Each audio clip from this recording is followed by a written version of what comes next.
nos vamos a meter en la piel de un médico de urgencias frente a uno de los mayores desafíos? No, un dolor abdominal agudo.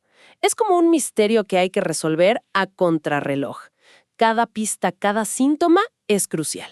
Nuestra misión, con los documentos que tenemos sobre la mesa, será seguir esas pistas para desenmascarar a un enemigo formidable, el síndrome peritoneal, o, como lo conocemos casi todos, la peritonitis. Es una excelente forma de plantearlo, porque, la verdad, es un trabajo de detective. El abdomen es como una caja negra, y la peritonitis es una de las emergencias más graves que pueden ocurrir ahí dentro. Lo que vamos a hacer es desglosar cómo el cuerpo nos grita, cómo nos avisa a través de signos muy específicos que algo catastrófico está sucediendo. Vamos a analizar las pistas de la exploración física y cómo la tecnología nos ayuda a confirmar las sospechas. Me gusta ese enfoque. Entonces, en lugar de una lista de temas, vamos a seguir el rastro. Empecemos por lo básico, identificar al culpable. ¿Qué es exactamente la peritonitis? Los documentos dicen que es una inflamación del peritoneo, pero suena, no sé, muy abstracto. ¿Qué significa en la práctica? En la práctica, imagina que el interior de tu abdomen está forrado por una capa de tejido, muy delgada, muy sensible, como un papel de seda. Ese es el peritoneo. De acuerdo. La peritonitis es cuando esa capa se inflama, pero violentamente. Y no se inflama por nada. por nada. Puede ser por una infección, que es lo más común, pero también, y ojo con esto, por irritantes químicos. Irritantes químicos, como si se derramara, no sé, ácido dentro del cuerpo. Exactamente, justo eso. Piensa en la bilis o en los jugos del páncreas. Son increíblemente corrosivos. Si por una perforación o una lesión se escapan de donde deberían estar, queman, literalmente queman el peritoneo. ¡Wow! Y en el caso de una infección, lo que encontramos es pus, o líquido contaminado flotando en el abdomen. Y ese líquido es una prueba fundamental, porque podemos analizarlo, cultivarlo y saber exactamente qué bacteria es la responsable. Entiendo. Entonces el primer paso del detective es saber a qué tipo de villano se enfrenta. Los documentos mencionan varias clasificaciones, como si hubiera diferentes perfiles de criminal. Así es, y conocerlos es vital. La primera gran división es por su origen. La más común y la que nos va a ocupar casi todo el tiempo es la secundaria. Secundaria. Lo que me sugiere que es consecuencia de otra cosa, como un daño colateral. Precisamente, el problema empieza en otro lado. Por ejemplo, un apéndice que se inflama y se revienta, o una úlcera que perfora el estómago. La peritonitis es la consecuencia catastrófica de esa primera falla. Ah, ok. Existen otras, claro. La primaria, que es más rara y no se relaciona con una perforación, o la terciaria, que es una infección que persiste y es muy difícil de tratar. Pero, insisto, la secundaria es la protagonista en la sala de urgencias. Vale. El problema viene de una fuga en el sistema digestivo. Y según el material, también importa mucho dónde ocurre esa fuga. Hablan de una división entre supramesocólicas e inframesocólicas. ¿Por qué es tan importante saber si el problema está arriba o abajo? Es que aquí es donde la estrategia del detective cambia por completo. Esta distinción es clave porque te cambia el plan de batalla.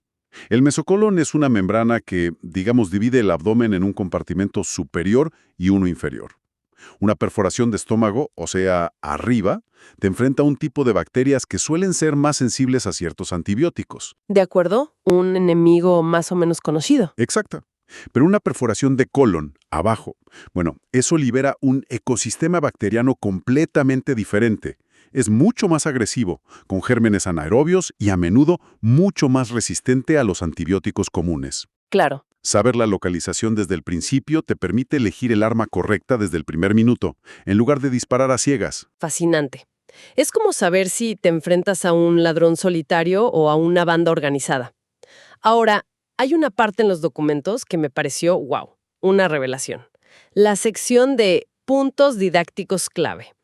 Afirma que la rigidez, la defensa muscular y el dolor a la percusión son más fiables que el famoso dolor de rebonte. Totalmente. Esos son los hallazgos cardinales. Las pistas de oro son la base del diagnóstico mucho antes de que se haga cualquier estudio de imagen. La defensa muscular, por ejemplo, es una contracción involuntaria de los músculos del abdomen. Involuntaria. Completamente. Es el cuerpo intentando crear un escudo, una coraza para proteger los órganos inflamados que hay debajo. No es algo que el paciente pueda fingir. Para no ocultar el problema. Y los documentos confirman que dar analgésicos no enmascara los signos de apendicitis. Significa que esa idea era un mito. Absolutamente. Es un cambio de paradigma que ya lleva unos años, pero que es crucial recalcar. Aliviar el sufrimiento del paciente no solo es humano, sino que no compromete la precisión diagnóstica. Un abdomen con peritonitis seguirá mostrando defensa y rigidez, con o sin morfina. La buena semiología, o sea, el arte de explorar al paciente con las manos y los oídos, sigue siendo la herramienta más poderosa que tenemos. De acuerdo, con estas pistas en mente, vayamos a los dos grandes escenarios que plantea el material. El primero es el abdomen agudo inflamatorio. Lo describen como un fuego que empieza lento en un punto y luego se extiende. Causas como la apendicitis o la colecistitis. Exacto, es un proceso que evoluciona. Imaginemos que entra un paciente a urgencias. 30 años, se queja de un dolor de estómago. La primera pregunta clave es, ¿dónde empezó el dolor y hacia dónde se ha movido? En una apendicitis clásica, el dolor empieza vago alrededor del ombligo y horas después migra y se clava en la fosa ilíaca derecha, abajo a la derecha. Es una pista de movimiento, como seguir unas huellas. Justo. Y se acompaña de otros síntomas. Pierde el apetito por completo, la anorexia es un dato muy consistente, puede tener náuseas y empieza a subir la fiebre. Y al explorarlo, encuentras el dolor justo en ese punto, con defensa muscular, y luego buscas signos específicos, como el de Ropsing. Presionas en el lado izquierdo y le duele el derecho. Eso te grita que la inflamación está a la derecha. bien, la sospecha clínica es alta, pero necesitas pruebas. ¿Qué buscas en el laboratorio y en las imágenes? ¿No buscas el dolor, buscas la inflamación? Correcto. En el laboratorio buscas la respuesta del cuerpo a la batalla. Pides un hemograma y esperas encontrar leucocitosis, o sea, un aumento de los glóbulos blancos. El ejército del cuerpo. Exacto, como si el cuerpo hubiera enviado a todos sus soldados a la zona de conflicto. Y también mides la proteína C reactiva, un marcador que se dispara con la inflamación. ¿Y las imágenes? ¿Son para ver la batalla en directo? Algo así. La ecografía es genial para empezar, especialmente en niños o embarazadas para evitar la radiación. Te puede mostrar un apéndice engrosado o una vesícula biliar con las paredes inflamadas. ¿Y si hay dudas? Si hay dudas, la tomografía computarizada, la TC con contraste, es el estándar de oro. Es como tener una visión en 3D del interior del abdomen. Te muestra el órgano inflamado, si hay líquido alrededor, si se está formando un absceso. Al final, el diagnóstico es un rompecabezas. Tienes las piezas de la clínica, las del laboratorio, las de la tomografía. Y solo cuando encajan todas tienes la imagen completa. Entonces, el cuadro inflamatorio es como un fuego que empieza lento y se extiende. Pero el material describe otro escenario que no es un fuego lento. Es una explosión. ¿Qué pasa cuando un órgano directamente se rompe? Hablemos del abdomen agudo perforativo. El cambio de escenario es brutal. Aquí no hay evolución, hay una catástrofe súbita. El síntoma cardinal es el dolor, un dolor de intensidad máxima. Los pacientes lo describen como una puñalada o un golpe. ¡Qué terrible! Y a diferencia del inflamatorio que empieza localizado, este dolor puede ser generalizado desde el primer segundo. La persona estaba bien y de repente está en el suelo gritando de dolor. Me imagino que la exploración física debe ser completamente diferente. Drásticamente. Aquí es donde aparece el famoso abdomen en tabla. Los músculos de la pared abdominal están tan contraídos por el dolor y la irritación que el abdomen se pone duro como una piedra. Es una rigidez extrema, involuntaria. Vaya. Y luego está el silencio abdominal. El silencio abdominal suena aterrador. Y lo es. Normalmente, el intestino es un órgano ruidoso. Siempre está trabajando, moviéndose. Pero cuando el peritoneo se inflama de forma tan severa por la perforación, es como si todo el sistema entrara en shock. Los intestinos se paralizan. Se llama ileo paralítico. ¿Y qué pasa? Pones el estetoscopio y no oyes nada. Cero. Ese silencio es la calma que precede a la tormenta. ¡Wow! Y en este caso, la prueba de imagen debe ser para encontrar la fuga, el agujero. Exacto. La primera prueba, sencilla y rápida, es una radiografía de tórax y abdomen con el paciente de pie. Y aquí buscamos una pista clave, el neumoperitoneo. Que, según los apuntes, es aire libre en la cavidad. Pensemos en ello con una analogía. La radiografía aquí es como buscar una burbuja de aire en un lugar donde solo debería haber líquido y órganos. El neumoperitoneo es esa burbuja. Es el aire que se escapó del estómago o del intestino. Y como pesa menos, subió. Quedó atrapado justo debajo del diafragma. ¿Y se ve en la radiografía? Se ve como una media luna de aire negro. Ver eso es la prueba irrefutable. La pistola humeante que nos dice que hay una fuga. Increíblemente visual. Pero, ¿y si no se ve? ¿Significa que no hay perforación? No necesariamente. A veces la perforación es pequeña o se sella. Por eso, de nuevo, la tomografía es el estudio de elección si el paciente está lo suficientemente estable. La TC ve burbujas de aire minúsculas que la radiografía no capta. Y te puede decir con bastante precisión, el agujero está aquí, en el duodeno. Pero hay un pero. Hay un pero crucial. Si el paciente está en shock, pálido, con la tensión por los suelos, no hay tiempo para una tomografía. Va directo al quirófano.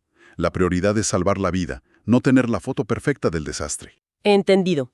Entonces, una vez que el detective tiene al culpable, ya sea por inflamación o perforación, empieza una carrera contra el tiempo. ¿Cómo se maneja esta situación? Es una guerra en dos frentes que se libra simultáneamente. El primer frente son las medidas generales de soporte. El objetivo es evitar que el paciente colapse. La peritonitis causa una fuga masiva de líquido hacia el abdomen, y eso lleva al shock. Así que lo primero es reponer ese líquido, de forma agresiva, con sueros intravenosos. Ok.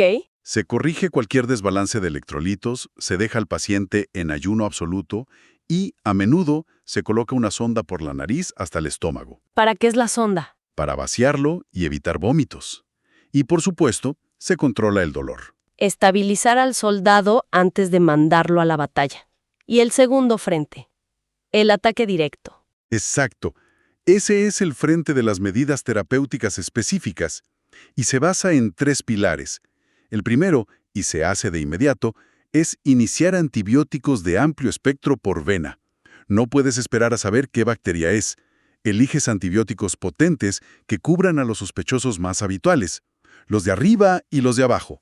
El primer pilar es el bombardeo con antibióticos. ¿El segundo? El segundo pilar es la cirugía urgente. El objetivo es el control del foco. Tienes que ir a la fuente del problema y solucionarla. Esto puede significar suturar la perforación de una úlcera, quitar el apéndice inflamado, una apendicectomía, o incluso resecar un trozo de colon necrosado. Y limpiar todo, me imagino. Se lava toda la cavidad abdominal para limpiar el pus y los restos. El cirujano es como un equipo de limpieza y reparación de emergencia. Tiene todo el sentido. ¿Y cuál sería el tercer pilar? El tercer pilar es la inteligencia. Durante la cirugía, se toman muestras del líquido o del pus y se envían a microbiología para hacer cultivos. Ah, para saber con qué se está lidiando, exactamente. Justo, porque aunque empezaste con antibióticos de amplio espectro, a los pocos días el laboratorio te dirá, la bacteria culpable es esta, y es sensible a este antibiótico específico, y eso te permite ajustar el tratamiento, pasar de un bombardeo general a un disparo de francotirador mucho más efectivo. Es una estrategia que combina una acción inmediata y agresiva con un refinamiento posterior. Y para subrayar la urgencia de todo esto, los documentos dan un dato demoledor. Un retraso de más de 6 horas en empezar el tratamiento aumenta la mortalidad de forma significativa. No hay tiempo que perder. Ni un minuto. Cada hora que pasa, la infección se generaliza, los órganos empiezan a fallar y las posibilidades de supervivencia disminuyen drásticamente. Recapitulando el caso que hemos investigado hoy, el síndrome peritoneal es una emergencia donde el tiempo es el enemigo. Se nos presentan 2 escenas del crimen principales. Un cuadro inflamatorio, que es como un incendio progresivo y localizado, o uno perforativo, que es una explosión súbita y generalizada.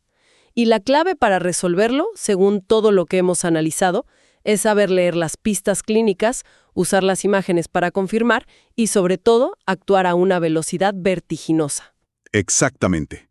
Si nos quedamos con una idea, que sea esa distinción fundamental. Un dolor que empieza vago, migra y se clava en un punto, con fiebre y pérdida de apetito, nos orienta al cuadro inflamatorio. ¿Y el otro? En cambio, un dolor súbito, brutal, generalizado y con esa rigidez de piedra, nos grita perforación. Es un ejemplo perfecto de cómo el razonamiento clínico, la historia que cuenta el paciente y lo que encuentra en tus manos sigue siendo la piedra angular de la medicina, incluso con toda la tecnología que tenemos. Y para terminar, quiero dejar una reflexión que surge de los propios documentos. El material distingue entre la peritonitis que ocurre en la comunidad y la que está asociada a cuidados de la salud, como la postoperatoria. Esto me lleva a una pregunta para el futuro. A medida que más cuidados médicos complejos, como diálisis peritoneal o nutrición en casa, se realizan fuera del hospital, ¿cómo podrían cambiar los desafíos para detectar a tiempo una condición como esta? ¿Y qué implicaría esto para la educación, no solo de los pacientes, sino de sus familias y cuidadores, que se convierten en la primera línea de defensa?